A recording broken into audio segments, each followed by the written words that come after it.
Assalamualaikum warahmatullahi wabarakatuh. Video ini akan memaparkan beberapa soal mengenai tes P3K Kemampuan Teknik di bidang keguruan. Soal nomor 1, pada pembelajaran tema Bumiku, kelas 6 SD mata pelajaran IPA tentang gerhana bulan, diperoleh hasil evaluasi pembelajaran dari 30 peserta didik, terdapat 10 anak yang tidak memenuhi batas ketuntasan minimal. Program remedial yang tepat dalam kasus tersebut adalah A. Memberikan bimbingan secara kelompok menggunakan lembar kerja peserta didik. B. Memberikan tugas latihan dengan memanfaatkan tutor sebaya. C. Memberikan tugas individu membuat gambar gerhana bulan disertai penjelasan. D. Memberikan penjelasan ulang di kelas. E. Menjelaskan kepada peserta didik satu persatu. Oke, silahkan dijawab.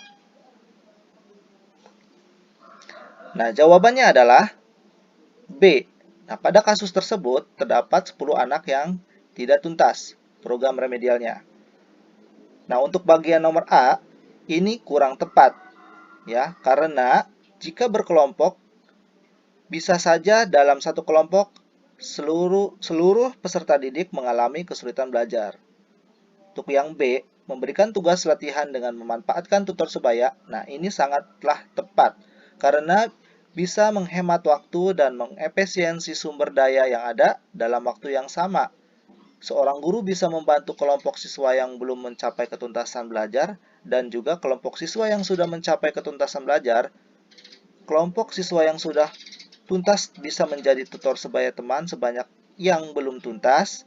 Diharapkan dengan diajarkannya oleh tutor sebaya, kelompok yang belum tuntas lebih nyaman dan dalam belajar dan tidak sungkan dalam mengungkapkan kualitas belajar.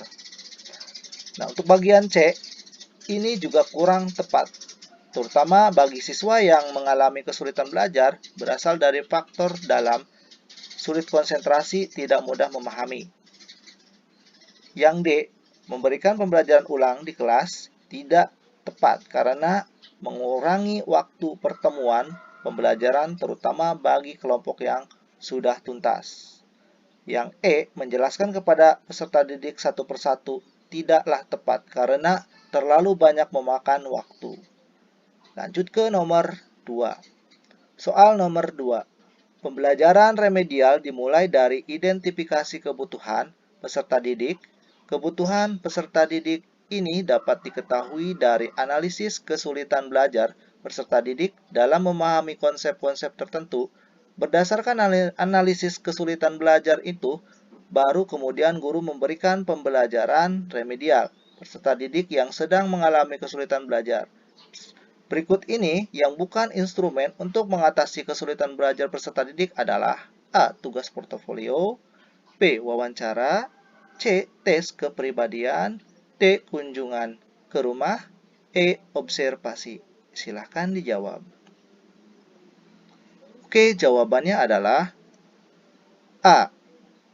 Usaha yang dilakukan untuk penyembuhan kesulitan belajar dalam identifikasi dengan instrumen observasi, angket, wawancara, yaitu antara lain dengan mengamati hasil pekerjaan-pekerjaan peserta didik, tugas kelompok, buku raport, kunjungan ke rumah, dapat pula dengan tes psikologi, tes intelijensi, tes bakat, dan tes kepribadian. Tugas portofolio tidak bisa digunakan sebagai instrumen untuk mengatasi kesulitan belajar peserta didik. Maka jawabannya adalah A. Lanjut ke soal berikutnya.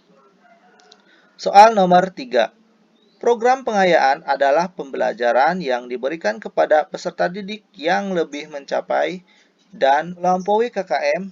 Mereka adalah peserta didik yang lebih cepat daripada teman-teman sekelasnya dalam menguasai bahan pelajaran yang diberikan kepadanya, atau dapat dikatakan mereka adalah peserta didik yang dapat cepat dalam menyelesaikan tugas belajarnya, sehingga diperlukan treatment atau perlakuan tambahan yang dapat meningkatkan pengetahuan dan keterampilan.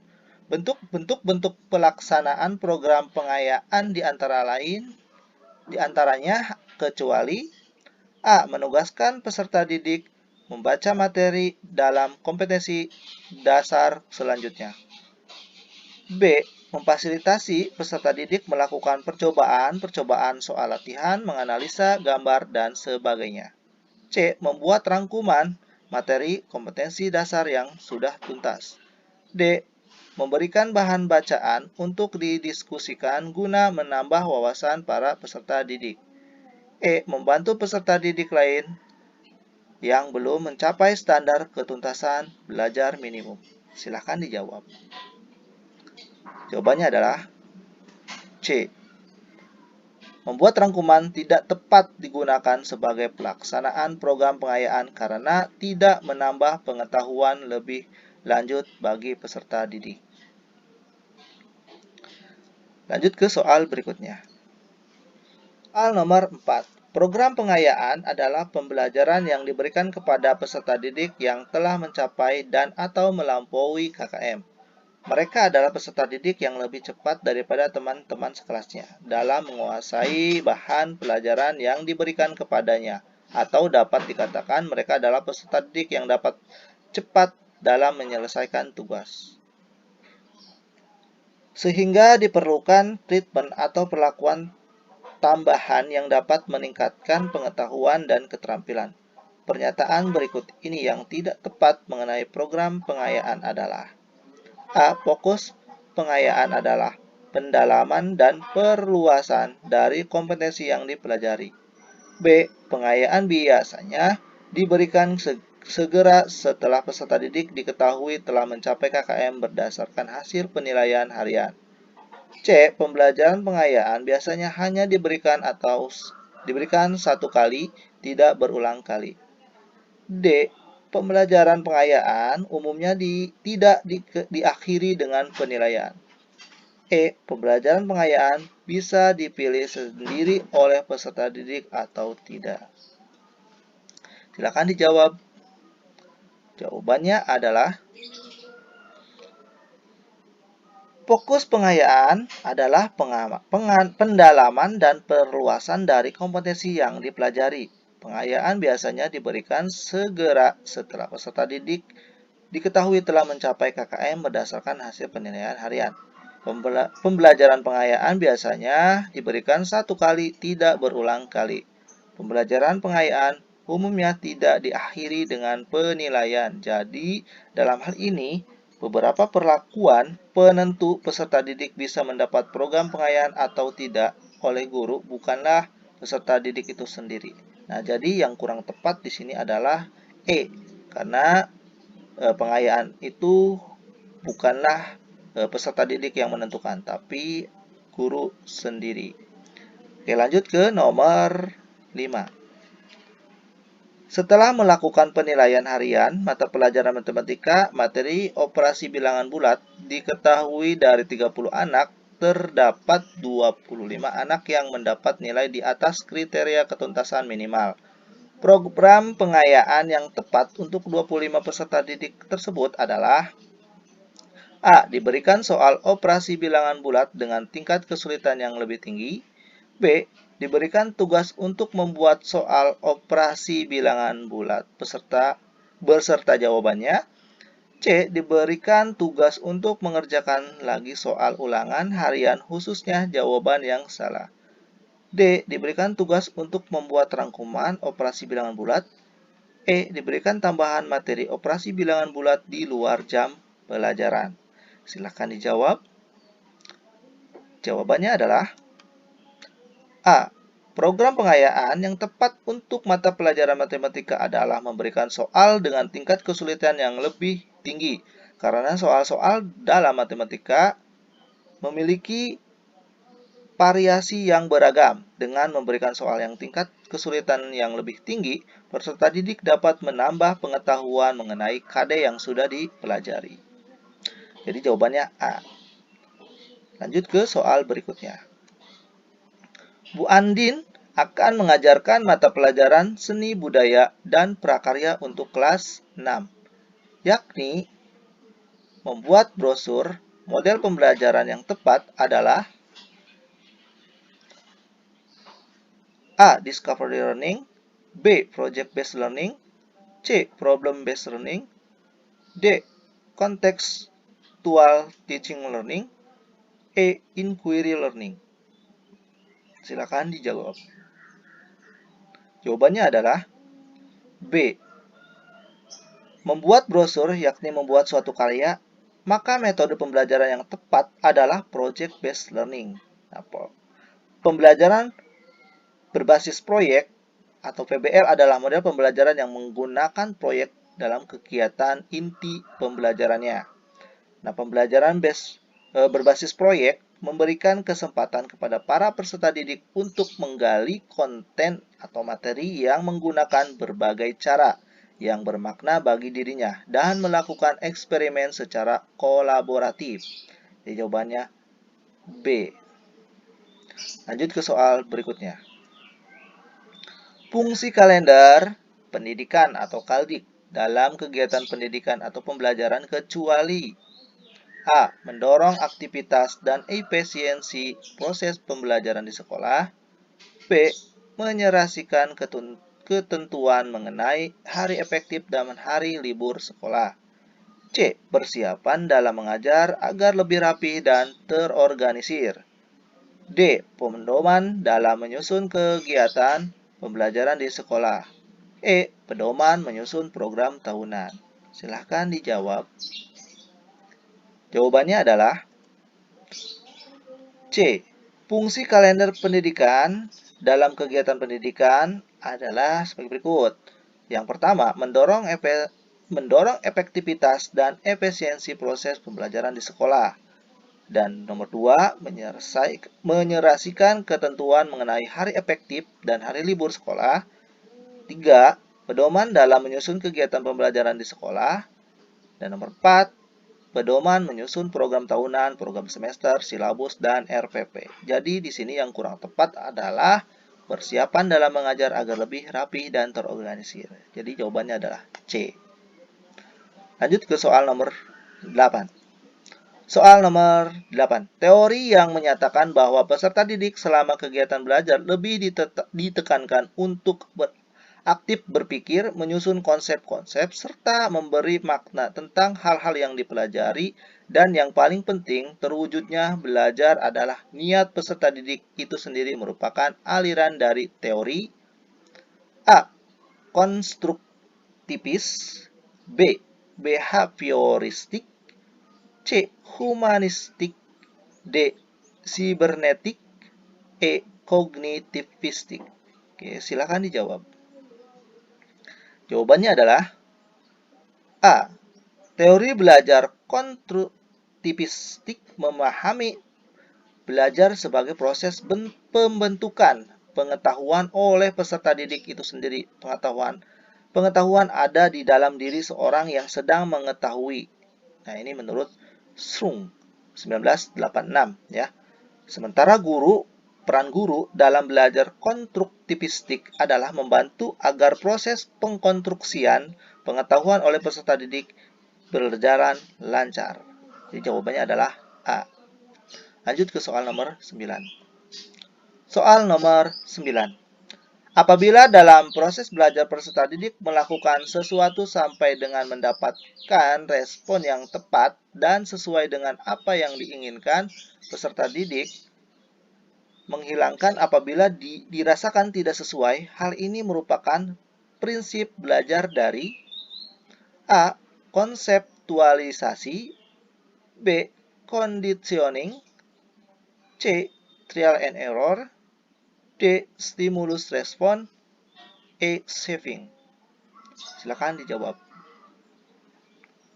Jawabannya adalah C. Metode coba-coba atau trial and error merujuk kepada upaya atau metode untuk mencapai sebuah tujuan melalui berbagai macam cara. Upaya ini yang dilakukan tersebut beberapa kali hingga akhirnya mendapatkan cara yang paling sesuai. Kesalahan atau kekeliruan dicatat untuk dievaluasi dan sebagai bahan pembelajaran. Jadi kesalahan akan menjadi sebuah pembelajaran dan dia akan memperbaiki di kemudian hari sampai mendapatkan apa yang dia inginkan. Lanjut ke nomor 10. Soal nomor 10. Peserta didik diminta untuk membuat dugaan pada populasi hewan langka yang semakin sedikit. Hal ini termasuk kegiatan untuk mengembangkan kecerdasan A. Visual spesial, B. Verbal linguistik, C. Naturalis, D. Logis matematis, E. Kinestetis. Silakan dijawab. Nah, jawabannya adalah D. Kecerdasan visual spesial itu adalah dia akan gemar menggambar atau beberapa tanda dari kecerdasan visual spesial ada anak yang memiliki jenis kecerdasan majemuk, ia memiliki kemampuan visualisasi yang sangat baik. Anak akan terlihat mudah untuk mengingat gambar, arah di peta, video, dan sebagainya. Yang kecerdasan naturalis itu jenis kecerdasan yang merupakan jenis kecerdasan yang cukup unik. Anak yang memiliki kecerdasan ini senang mengeksplorasi lingkungan, beraktivitas di alam bebas, dan mudah dalam mengumpulkan serta mengkategorikan informasi. Yang ketiga, itu kecerdasan linguistik verbal. Menulis dan berbicara adalah dua hal yang digunakan untuk mengekspresikan diri. Jadi anak dengan kecerdasan linguistik verbal itu memiliki suatu kemampuan khusus untuk mampu merangkai kata dalam bentuk lisan maupun tulisan. 4 adalah kecerdasan kinestetik. Nah, kecerdasan kinestetik ini pandai menari. Indikasi dari jenis kecerdasan kinestetik adalah anak yang memiliki kecerdasan ini adalah memiliki fisik dan koordinasi yang baik. Yang kelima, itu kecerdasan logika matematika. Nah, kecerdasan logika matematika adalah kecerdasan yang sangat paling mudah terlihat. Pintar berhitung dan matematika adalah ciri khas dari jenis kecerdasan anak ini. Namun tidak hanya pandai berhitung, anak dengan kecerdasan logika matematika umumnya tidak hanya senang berpikir mengenai konsep abstrak berupa angka, tetapi juga mengenai pola atau hubungan tertentu. Jadi jawabannya adalah D ya. Kecerdasan logika matematika. Lanjut ke soal berikutnya. Soal nomor 11. Peserta didik dalam suatu kelas gaya belajarnya beragam. Ada yang visual, auditorial, dan kinestetik. Namun kegiatan pembelajaran selama ini masih banyak yang konvensional atau klasikal. Agar dapat memenuhi kegiatan gaya belajar tersebut, guru perlu A. Menggunakan metode ceramah, diskusi, tanya jawab. B. Menggunakan metode komik, pembelajaran, dan buku paket. C. Menggunakan program audio dan modul. D. Menggunakan media audio, video, dan percobaan. E. Menggunakan modul dan PowerPoint. Silahkan dijawab. Jawabannya adalah D. Peserta didik bergaya belajar visual memiliki kekuatan visual, sehingga seorang peserta didik ketika melakukan proses belajar perlu menggunakan strategi pembelajaran dan media yang dapat memudahkan proses belajar mereka. Nah, dalam peserta didik yang memiliki kekuatan visual, maka dia pembelajarannya dapat menggunakan media visual seperti gambar, poster, diagram, handout, PowerPoint, peta konsep, bagan, peta, film, video, multimedia, dan televisi, dan lain-lain. Yang kedua, peserta didik dengan auditory, yaitu mereka yang mempelajari sesuatu akan mudah dan sukses melalui pendengaran. Nah, sedangkan yang peserta didik dengan gaya kinestetik adalah peserta didik dengan melakukan aktivitas belajar secara fisik dengan cara bergerak, menyentuh, meraba, dan melakukannya. Atau secara jelas adalah dengan praktek secara langsung. Oke, jawabannya adalah D, yaitu menggunakan media audio, video, dan percobaan. Lanjut ke soal nomor 12. Soal nomor 12. Kegiatan pembelajaran yang diawali dengan pemberian rangsangan, mengidentifikasi masalah, melakukan pengumpulan data, dan mengolah data sehingga mampu memberikan pembuktian dan menarik kesimpulan sesuai dengan model pembelajaran. A. Problem based learning. B. Inquiry learning. C. Discovery learning. D. Integrate learning. E. Project based learning. Silakan dijawab. Jawabannya adalah C. Nah, langkah-langkah dalam pembelajaran discovery learning yaitu adalah pembelajaran penemuan. Yang pertama adalah memberikan rangsangan. Yang kedua, pernyataan atau identifikasi masalah.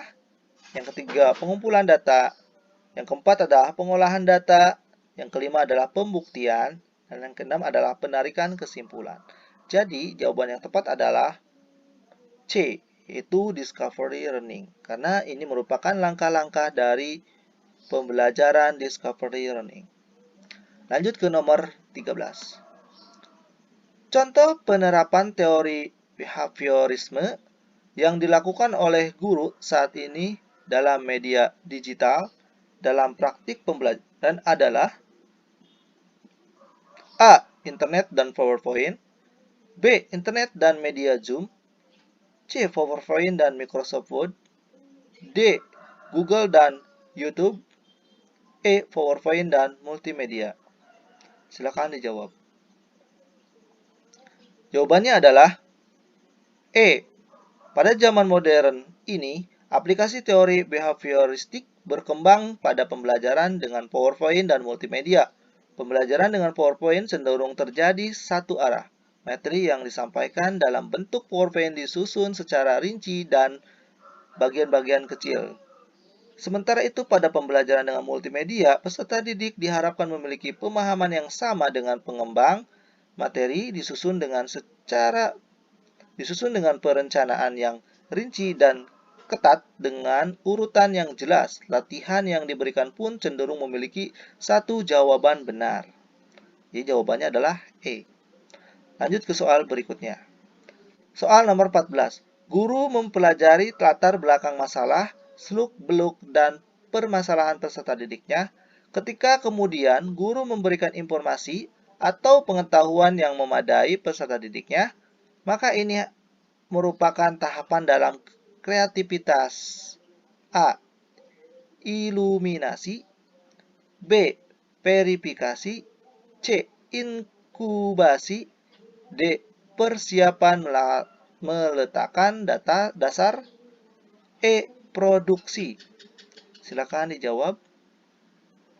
Jawabannya adalah D. Menurut Wallace tahun 2014, keberhasilan orang kreatif dalam mencapai ide, gagasan, pemecahan, cara kerja, dan karya biasanya melewati berbagai tahapan seperti berikut.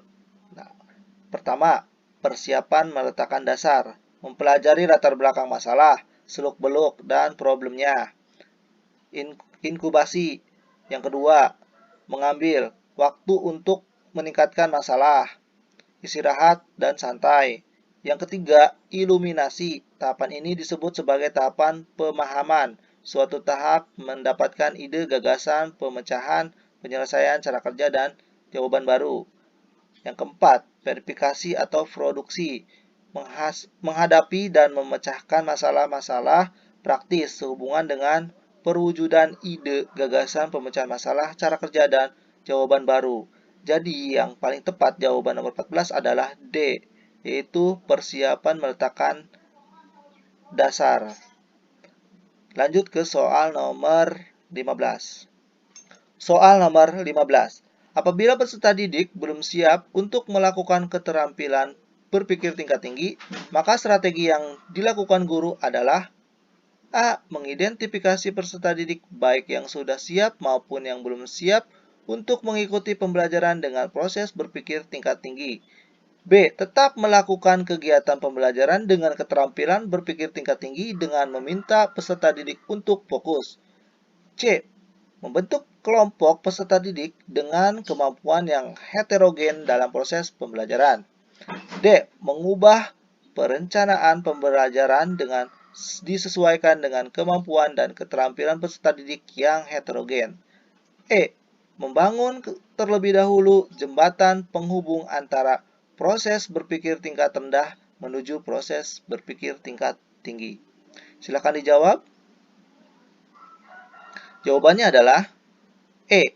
Hal yang perlu diperhatikan dalam mengembangkan kemampuan berpikir tingkat tinggi terletak pada konten atau materi pembelajaran yang konteks peserta didik.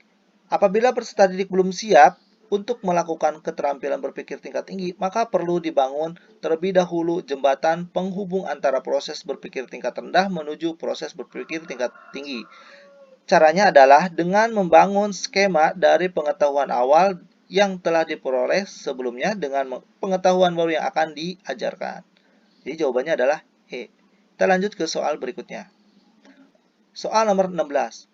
Ada banyak model pembelajaran yang dapat digunakan dalam mengimplementasikan pendekatan saintifik.